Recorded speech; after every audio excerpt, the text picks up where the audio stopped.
Todd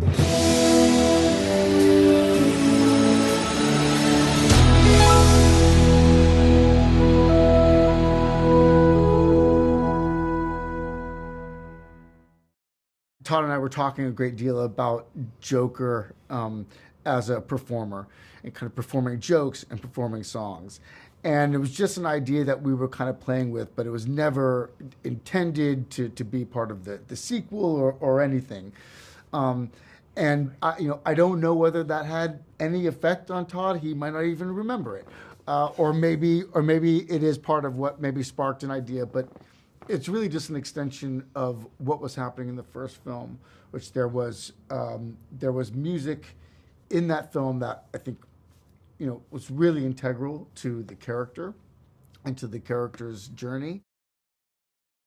I spent time with Joaquin, I spent time with Todd, and we talked a lot about who would be the right match for Arthur. And I loved the first film so much, and the character Arthur Fleck was so special.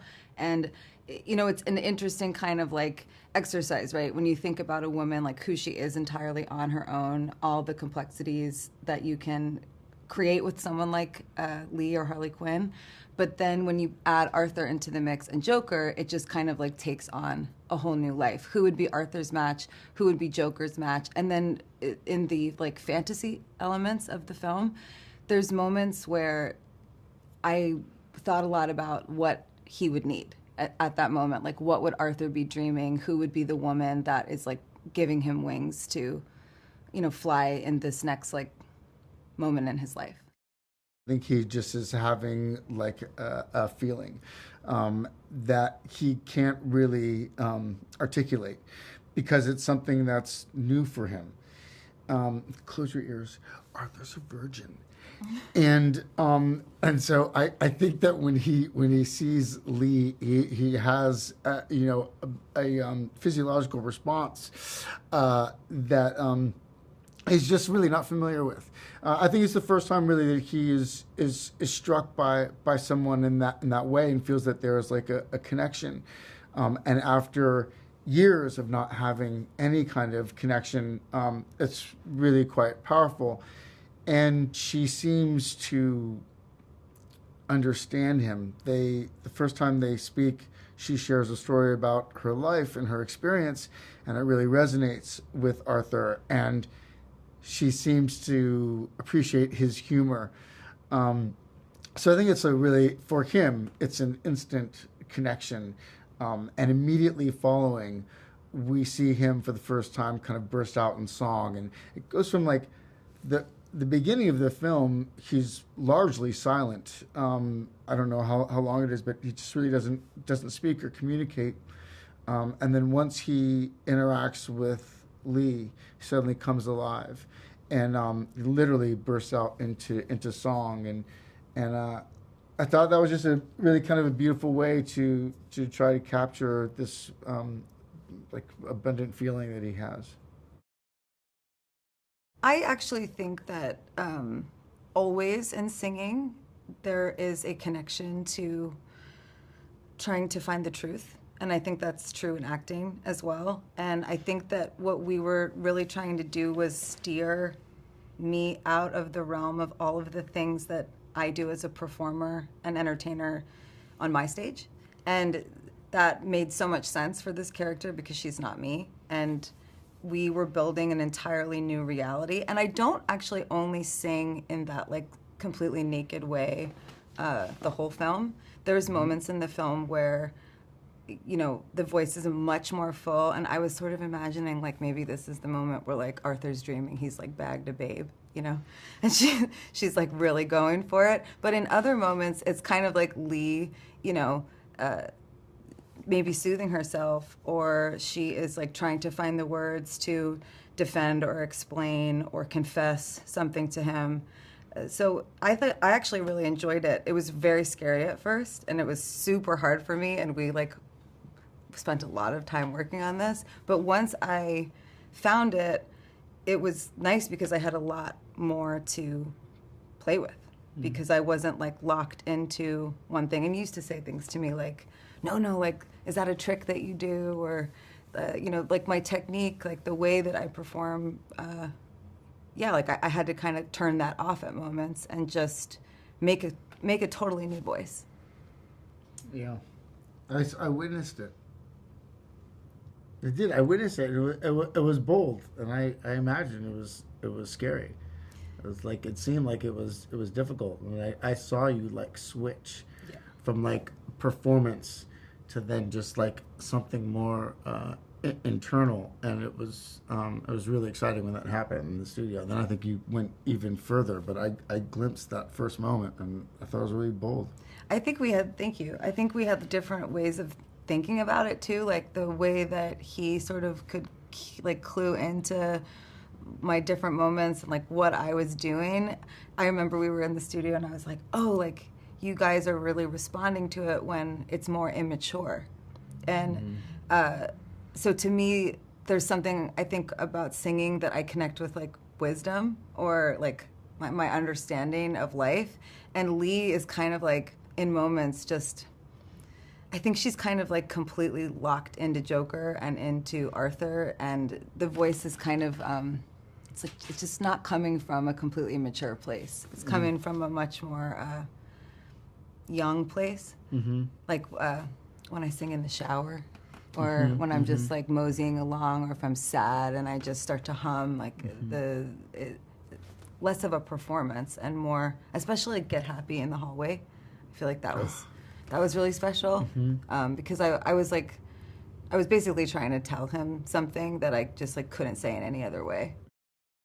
I was very excited to work with Todd, and I actually thought that his vision for the movie was very risky and really different, and I like that.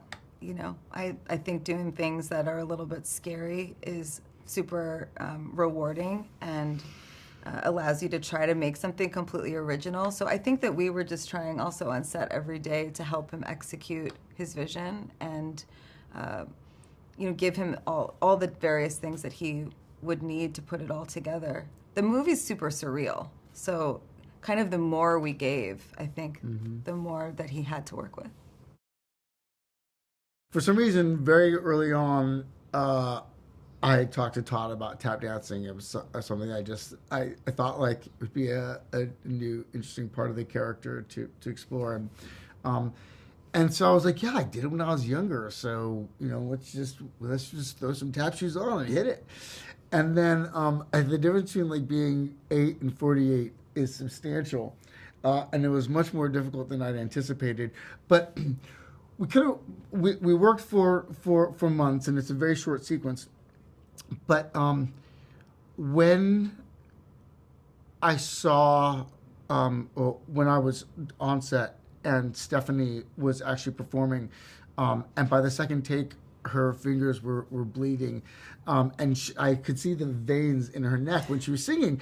And so I was like, wow, now I've got to like really like give it my all here. And I did like one take and I was like, that's it, I'm done. I can't. I was exhausted immediately. You did it so many times though. Yeah, but that's because you kept going and literally your fingers were bleeding. This is not a story I'm making up. I mean, it's literally bleeding. And so I just felt like obligated to keep going. But it was hopefully it just like captures the energy of the characters. There's just something like exciting about seeing Joker tap dancing. I don't know, it just seemed like it would be a funny image. You know, that moment's like at the height of their romance with each other. So, you know, I thought it was really cool seeing Joker do something very traditional in this kind of like wild way. I thought you did a good job. Thank you. He likes his own fiefdom. So he stays in control of it. He does what he needs to do that. I think he enjoys working there. And I think he enjoys working there because he throws a certain amount of shackles off, ironically, in a prison, with regard to whistling about the place and singing and telling jokes and stuff like that. So he kind of gets on. He likes to get on with people around the place. But there's never, ever any question about his authority, or else things change very quickly. I think he does his best to form a relationship, but he's aware the further it goes that this is a kind of untamable thing, and he doesn't believe that. He thinks there is a way for this to be tamed, and he thinks it'll be better if it's tamed. And at the same time, he's slightly in awe of the wilder aspect of it, and something in him maybe, feels he could have been that guy, maybe, if and but. So I think it's that huge interaction between chaos and control, and that used to be the man from U.N.C.L.E., didn't it? Chaos and control consistently sort of dancing with each other in his head, and in the end, I think he control is the only place he can live, really, which is not necessarily a very nice place. The stardust impresses him, and at the same time, he's hell-bent on getting to the Arthur Fleck end of things, where he can feel slightly superior to that human. But the stardust attracts him, and I think everybody falls into this kind of idea of some sort of fantasy. I mean, it's part of the theme of the movie is that fantasy is all very well and it's kind of necessary and fantastic for a while until it starts to get a little bit a hold of reality. And again, we're back into that control and chaos thing. So I think his idea of Arthur is that he likes the stardom, but he understands the price of it, and it's not going to happen in his kingdom. They see each other in passing. He cops onto that, and he facilitates their meeting in a music class. But I think he is also, or in fact he states that he's also thinking that he hopes they let him sing. So it's not entirely selfless. In fact, he ends up doing it. So there's always a little bit of self-interest involved in Jackie's nice gestures. Brilliant, absolutely brilliant. The guy is just a force of nature, and he's a force of the profession. He's a force of creativity in a way that's utterly unique, I think. And it was an honor and a pleasure to do it. Just great, one of the highlights. It was really interesting because she was beginning as I was more or less finishing out in terms of that. So we only had a crossover of a little bit. But it was enough to get to know her and be really just taken with how serious she is about her craft and about what she's doing. And I think she's absolutely wonderful in this. I really do. The power that she brings in terms of the music and the way that was naturalized as well.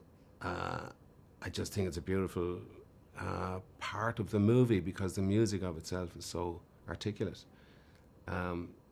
So yeah, essential parts. It was great. It really was a pleasure.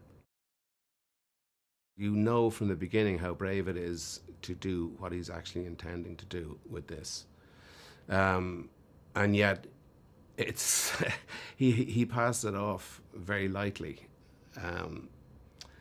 So when you're on set, there's, you can have a discussion or you can just try the stuff that you think might work. There's a facilitator in Todd that just clears the way for that stuff to thrive, and especially with an actor like Joaquin, he'll just make room for the stuff, for the magic to happen, and he would be the same with us all. He's very much in control when it needs to be controlled. But there's an element of freedom involved in how the actual day happens, how the scenes are shot, and it doesn't. We don't move on until they're in there. It's like stepping into any great set. You say, okay, this is who I am now. No acting required. I remember going to Cinecittà when we did Gangs of New York, and the 5 Points was built there. You don't even have to think about it. You're back in the 1800s, and that's the end of it. And it's like Arkham was the same. It was so claustrophobic. It was so beautifully crafted. I mean, it was a reality, really.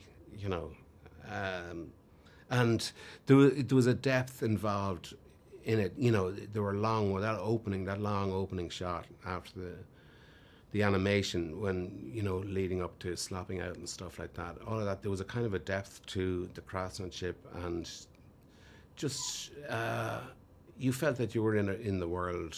As I say, no acting required. It was wonderful. I love to see real, proper film craftsmanship on set, where it's real. It's not just the green screen thing. It's fantastic, and it's becoming increasingly unusual. But it was hugely helpful with regard to creating the claustrophobia in there.